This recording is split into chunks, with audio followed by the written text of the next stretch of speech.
Hello, hello. This is the Awful and Awesome Entertainment Wrap, episode 289. This is Rajyasree. And this is Abhinandan Sekhri. We bring you a very wide variety of pop culture things today. We have a film, we have two series, we have a music video, which is Fabulous. So, Rajyasree Sen, we have, before we get into, I want to start off with the romantics. This is because a series. You're very romantic in your own special way. In my own special way. Because I have never liked and disliked something at the same time so much for a very long time. I've loved it and I've hated it. Like that? Like that. Did you watch all 4 episodes? No, I've watched 2 so far. But before that, I'd like to plug, we have a special offer going. You'll also watch the interview with Atul has done with Dinesh Thakur and Prashant Reddy, the authors of The Truth Pill, The Myth of Drug Regulation in India. I've read and even I have interviewed them, and hopefully that interview will also be online. You can get a signed copy of this. How you get the signed copy is, I have it here written down. You have to convince 5 of your friends to get a monthly News Laundry subscription or gift someone an annual News Laundry subscription. So either you get 5 of your friends to subscribe or gift someone an annual subscription. You write in to us at subscription@newslaundry.com, and the subject should be Truth Pill signed copy. That's the name of this. Truth Pill signed copy. Include your postal address, the contact details and email of either the people you have convinced to subscribe or the giftee. And we can only ship the book within India, so please share an Indian postal address. We only have 7 copies. It is a must read if you're at all interested in anything to do with health, which I'm guessing most of you are. The Romantics, a 4-part series, produced by YRF Films, which is Yash Raj Films, which is Adi Chopra's this thing. It is directed by Smriti Mundra, who's made Indian Matchmaking, with Seema Auntie, and she's made a very good documentary she'd made called A Suitable Girl, which was a documentary on arranged marriages in India, which was before Indian Matchmaking, and a whole bunch of other docus. And it's been written by her and Michael T. Wallman. That's all you need to know. Rajyasree, what do you think of it? So I watched all 4 episodes yesterday because I'm very dedicated to the cause. That's what I wanted to just underline once. But moving on from that, from my dedication. So I didn't think I'd like it, but I actually like the series. I like the fact that also that they realize how removed they are from reality, because you get that in the interviews. It comes out. You think they realized that? I felt he realizes, what's his name? Aditya Chopra. So it's mainly about the romantics, is about Yash Raj Films and Aditya Chopra, who's given an interview after 25 years or something like that. And the USP is that Aditya Chopra is finally on camera because he's considered a recluse and he doesn't come on camera and all. And there's interviews with most of their stars, other than some which I felt was odd why those people had been left out. Who? Like a Rekha, like an Aishwarya.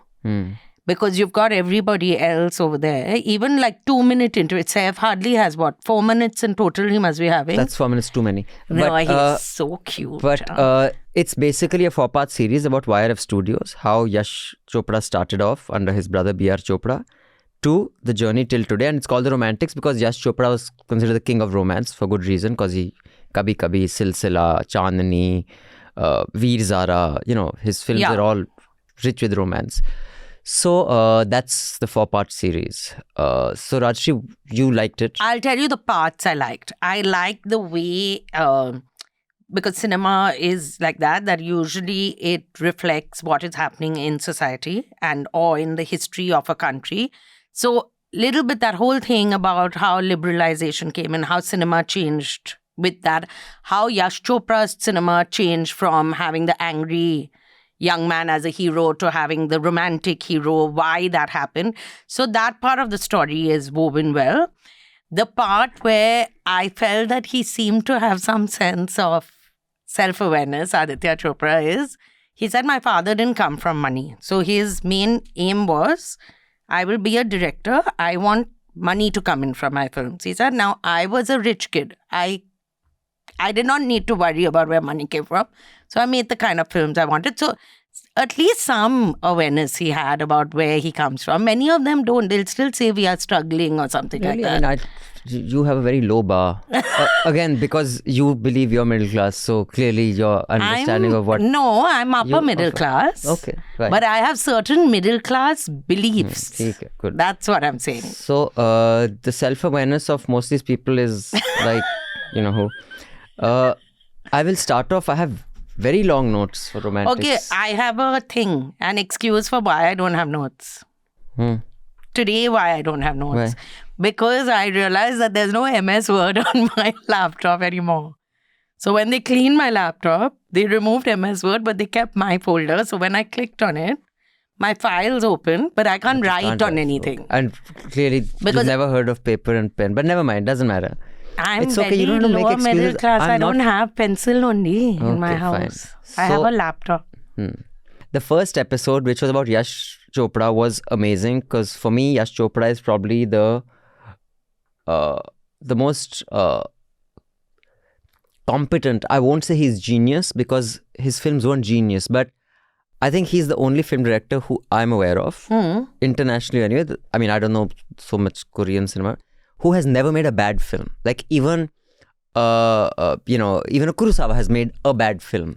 Or even a Quentin Tarantino has made a bad film. Or even Hamara Gangs of Wasseypur, like that No Smoking. They have made a bad film at some point in their careers, usually more than one. He's never made any like bad The film. Matrix, the Wachowski sisters. Matrix was genius, but they have made 3 bad films after that. I don't think Yash Chopra has ever made a bad film. I'm trying to think now. His film may not be excellent. Tell me which is a bad film. So I didn't like, even though it Which stars my favorite, Hum Tum. Hum Tum was not made by Yash Chopra. Yeah. Yash Raj. Acha, that way.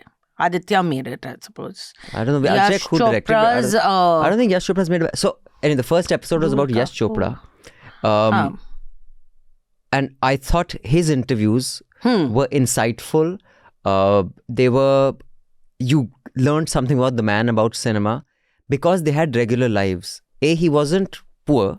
He came from a But they came reasonable from family. a pretty lower middle class. It looked like wasn't the lower middle house class. Everyone and all likes they to were... show, dude, that house in pre-independent India is a house of a rich person. I mean, in the 40s, to have a house like that, when India's life expectancy was in the late 30s, is... So, I think everybody likes to show that we were very poor. Unless you were in a slum and you weren't getting 1200 calories a day to eat, you were okay. Shah Rukh Khan did one, when he used to go, they used to black market a film. 10 ka 5 mein, 10 ka 5 mein nahi ji. 5 ka 10 mein. Poor thing, that... Now he was saying... and nobody pointed it out That's not black marketing, then there's a glut. Then you're buying it for 10 and selling it for 5. So... He's done it so long back. No one checked it. Ritik's hair was, I don't know what, it was a brick. Something had happened that I saw. They had put a solid and carved it. No, and they had made him sit in he anyway looks like a waxwork, usually, because he's so perfect, his features. He wasn't, like, it was a little odd, his interview. But he's generally odd. They left the Silsila question unanswered. Silsila was a film that didn't do well, which Yash Chopra loved, and so they leave a question unanswered, which was a little upsetting. The other person who wasn't interviewed, I found these things odd. Jaya Bhaduri wasn't interviewed for this. Going by the glut of people who were interviewed. Yeah. Then what I found, and this was explained, which is why I loved certain things. I love watching documentaries about cinema. I love watching cinema about cinema. It's my favorite genre. Cinema about cinema. So I loved it for that reason. I'm definitely going to watch all 4 episodes. You should. The last 2 episodes aren't it's not that it starts going down. And the first episode was good. You told me not to watch the first episode. No, I wanted you Which to was watch. the best episode. It was about Yash Chopra. You wanted me to watch the second one with these I new said age. watch the second one first. Why? So I hate it. Because I knew you'd get irritated with the Aditya Chopra part. But then I said, if you have the time, watch the first. Because I did like the first episode. I felt A normal person would ask me to watch what is nice first. No, but I'm not normal. Oh, We've okay. established long time Clearly. back. Huh? So, Pam Chopra, which is Yash Chopra's wife, was clearly an extremely important, she had a huge impact in his life and in his cinema. Because for his time, Yash Chopra's women were very empowered and very progressive. A Punjabi man had the most progressive portrayal of women in cinema at a time when it was... Across films. Kabhi Kabhi, Silsila, like the autonomy of choice, etc. It all came from Pam. And I think that is what's amazing about Yash Chopra and Pam Chopra. I've heard so much about them, that couple, etc. That if it clicks, how... you just you make each other so much better. So I just loved that episode. I just love Yash Chopra. So I don't know whether it was in the first and second episode, Tammy, that Yash Chopra talks about the fact that we launched my son as an actor and we realized that's the second. that however much we tried, he's not going to. So I felt that was quite sweet. They were accepted. Even he accepted, no? But that's because he's that generation. And I'll tell you I think that Kabir, that I don't know, not her. Kabir Khan. That lady, something Munni Kabir, she's I don't think she said it, but some film critics said it, and it was clear by the interviews of Karan Johar and all. They said why this generation makes such mediocre cinema as opposed to Yash Chopra and Guru Dutt. And Guru Dutt was another person who I don't think has ever made a bad film. So, was that their reference points were real life. The writer's reference point. Like the anger of the coal miner, the anger of the coolie, So they were dramatizing a reference point. But for Karan Johar, Adi Chopra, the reference point is, Raj uncle and Nargis auntie's moment in the rain. Yeah, we'll do that. We want that magic here. We want, that anger of Amit uncle doing, there's no real life reference point, which is why the writing is shallow, the cinema is just, and talking about self-awareness, I thought that when Adi says that my induction into India, when I threw away all my, Bruce Springsteen, I just got all the Hindi, and I realized I don't want to be copying other cinema. And that is when I came into my own. I want to say, dude, have you seen the stuff, the YRF universe? I mean, you're doing a direct lift-off of the very Marvel universe. Your sequences, your Dhoom sequences are lift. So what I'm saying is that... And he did say that I wanted a Michael Bay film. And those clips and all are the same. You know what I think, and this is what is fascinating about watching it, is that they're saying stuff that they want to be real, but the self-awareness is so low that they don't even see that what they're saying. It's like me saying, people who wear green sweatshirts are so stupid. I told myself I'd never wear a green sweatshirt without seeing what the fuck am I wearing. So this series is full of that. But the person who stands out is Shah Rukh and Amitabh Bachchan. But you have a soft spot for Shah Rukh. Sure, I do. But Amitabh Bachchan, that generation has brain. What they're saying is real. They're not just stringing words together because it'll make them sound smart. Like Saif Ali Khan was talking shit, like full on. Like, kuch bhi hag do yaar. Pel do. Hug do? Did you just say could be hug do? Listen, he's quite good in whatever he says. Because he talks in an accent. Why would that Chopra also talks in an accent? We don't know what that accent is. Am I saying he's quite good? Also, the actresses were told, so this I found a little odd. It's for visual reasons they've been told that the actresses were clearly told that you dress up. Like you don't dress normally.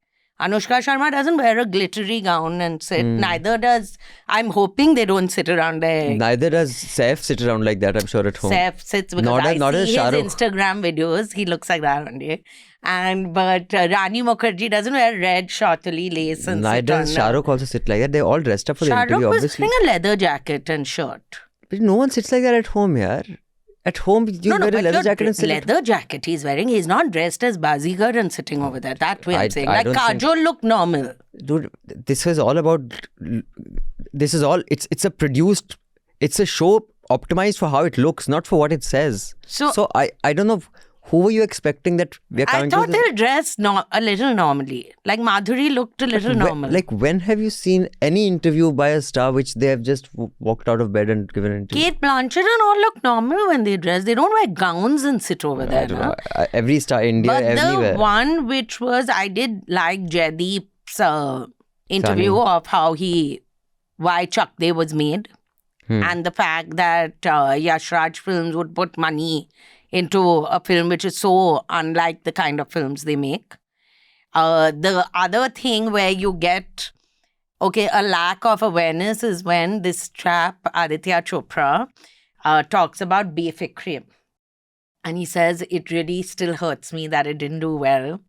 And you really wonder at how he could have thought it would do well. Abhishek Bachchan says about Udta Chopra and him, he said, see, during the shoots, we'd all be on the set.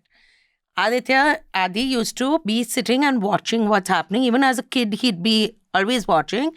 Udta and I used to be playing, and that is why you are such bad actors, because something you should have absorbed. Not that Adi is a great director. He's made one good film. And I'm convinced Dilwale was a good film because probably Yash Chopra was ghost directing it. A man who has made such a good film after that has not made a single good film. Whom? I don't know if he directed it, but it was not a good film. But that's it. Do watch it. I will definitely watch all 4 episodes. I'm enjoying it thoroughly. I think it's a must watch if you like Indian cinema for reasons that are obvious and some not so obvious reasons. But it is very well made, produced. It's a lot of money has been spent on it clearly. And because they have access to the biggest stars, it's a very interesting watch. One more quick announcement. You can watch my interview with Ram Guha. He may not look as pretty as these people, but trust me, one sentence of his makes more sense than about 5 of Saif's. No, everything Saif has said in his life till today. So do watch this interview. It's for subscribers only. Gender equality is un-Indian. It's un-Hindu and un-Islamic. So if we look at our 2 major religious faiths, Hinduism and Islam, in scripture and in social practice, they treat women abominably. What majoritarianism does to a society, Sri Lanka was the model state in South Asia. So it's a victim of Sinhala majoritarianism. The Sinhala are a majority with a minority complex. And the Hindus are even more... Sounds familiar. Yeah. The Hindus are even more a majority than the minority complex. The Hindus dominate India demographically, economically, culturally, socially, institutionally. They dominate the media. They are rewriting the laws to suit themselves, and yet they are feeling persecuted. But Hindu khatre mein hai. Hindu khatre mein hai. And that's all as far as the video is concerned. The rest of this podcast is audio only. And the full podcast is for subscribers only. So subscribe to News Laundry and pay to keep news free. And catch us on the audio version now. The subscription model is something that keeps News Laundry afloat, but we need hundreds of thousands of people to completely transform the news ecosystem. So you pay for news, so it serves you. So click on the link with this video, subscribe to News Laundry and pay to keep news free, और गर्व से कहो मेरे खर्च पर आजाद है खबरें.